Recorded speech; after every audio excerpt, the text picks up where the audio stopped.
Welcome to all, सभी को नमस्कार। साथियों, काफ़ी समय बाद योग की एक खबर आई है। तो देखिए, बाबा रामदेव और हरियाणा के जो सीएम हैं उनके बीच बैठक हुई है योग को बढ़ावा देने के लिए। आइए देखते हैं पूरी खबर क्या है। तो देखिए, योग को शिक्षा और रोजगार से जोड़ेगी हरियाणा सरकार। बाबा रामदेव के साथ हुई बैठक में लिया गया फैसला। तो देखिए, ये बैठक हुई है, आज ही हुई है ये मीटिंग, और इसमें कुछ नए फैसले लिए गए हैं रोजगार को बढ़ावा देने के लिए योग के क्षेत्र में।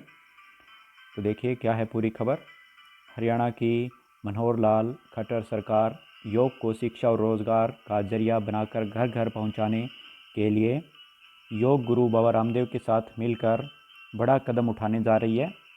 मुख्यमंत्री मनोहर लाल खट्टर ने कहा कि हरियाणा सरकार प्रदेश में योग को बढ़ावा देने के लिए गंभीर प्रयास कर रही है और इस दिशा में निरंतर कार्य कर रही है। नेक्स्ट देखिए, वहीं अनिल विज ने ट्वीट कर बताया, हरियाणा योग परिषद की बैठक मुख्यमंत्री और स्वामी रामदेव की उपस्थिति में संपन्न हुई। बैठक में योगशालाओं की संख्या 2000 करने, योग को शिक्षा में एक सब्जेक्ट के तौर पर शामिल करने, माह के पहले रविवार को योग दिवस के रूप में बनाने और योग प्रशिक्षकों की भर्ती करने का निर्णय लिया गया। तो देखिए साथियों, काफ़ी कुछ लिखा गया है, लेकिन ये भरोसा करने लायक नहीं है जो जितना लिखा गया है। ये एक स्टंट भी हो सकता है। अभी देखिए क्या हो रहा है कि किसान आंदोलन चल रहा है, तो हरियाणा के जो न्यूज़पेपर हैं वो उसी की खबर दे रहे हैं। तो हो सकता है न्यूज़पेपर में एक अच्छी खबर लाने के लिए कुछ कहा गया हो ऐसा। देखिए, जो कुछ लिखा गया है वो पढ़ने में बहुत अच्छा लग रहा है। योगशालाओं की संख्या 2000 करने, योग को शिक्षा में सब्जेक्ट के तौर पर शामिल करने, लेकिन हम इस पर पूरी तरह से भरोसा नहीं कर सकते क्योंकि किसान आंदोलन की खबरें बहुत ज़्यादा आ रही है अखबारों में। तो उन्हीं खबरों में एक अच्छी खबर डालने के लिए ये एक प्रयास हो सकता है सरकार का। और ये संदेह के घेरे में इसलिए भी है कि जो योगशालाओं की संख्या पहले 1000 की थी सरकार ने और अब 2000 कर रहे हैं, तो इतना, सिर्फ इतना करने के लिए बाबा रामदेव के साथ मीटिंग करने की क्या आवश्यकता हुई। ये तो सिंपल, बहुत आसान कार्य है। इसके लिए बाबा रामदेव के साथ मीटिंग करना कोई ज़रूरी नहीं था। सिर्फ इतना करने के लिए 1000 व्यायामशालाओं को 2000 करने के लिए बाबा रामदेव की क्या आवश्यकता अनुभव हुई सरकार को।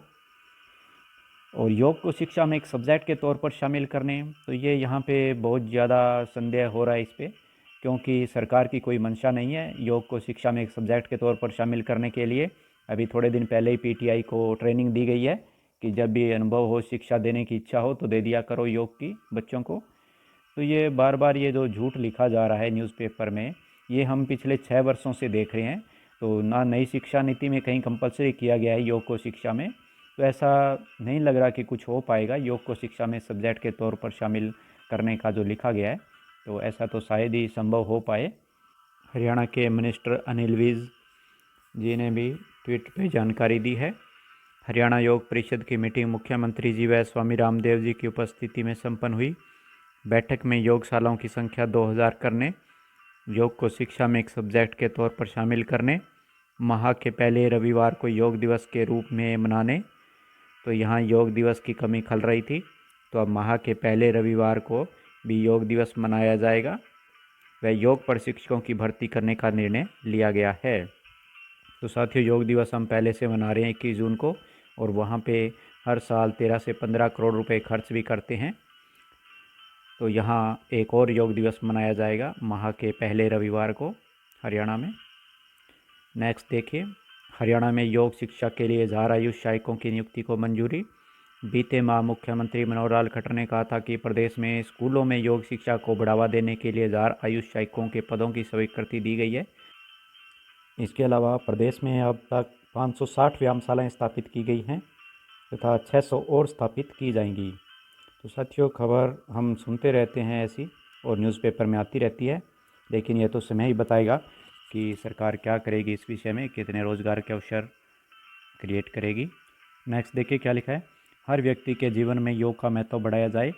खट्टर ने कहा था कि कोरोना काल में जिस तरह से योग साधना, व्यायाम साधना, प्राणायाम बहुत लाभदायक रहे हैं, उसी तरह से शरीर के अन्य विकारों को समाप्त करने के लिए योग को निरंतर आगे लाया जाएगा। उन्होंने कहा कि योग से क्रम में कुशलता आती है, इसलिए अब समय आ गया है कि हर व्यक्ति के जीवन में योग का महत्व बढ़ाया जाए।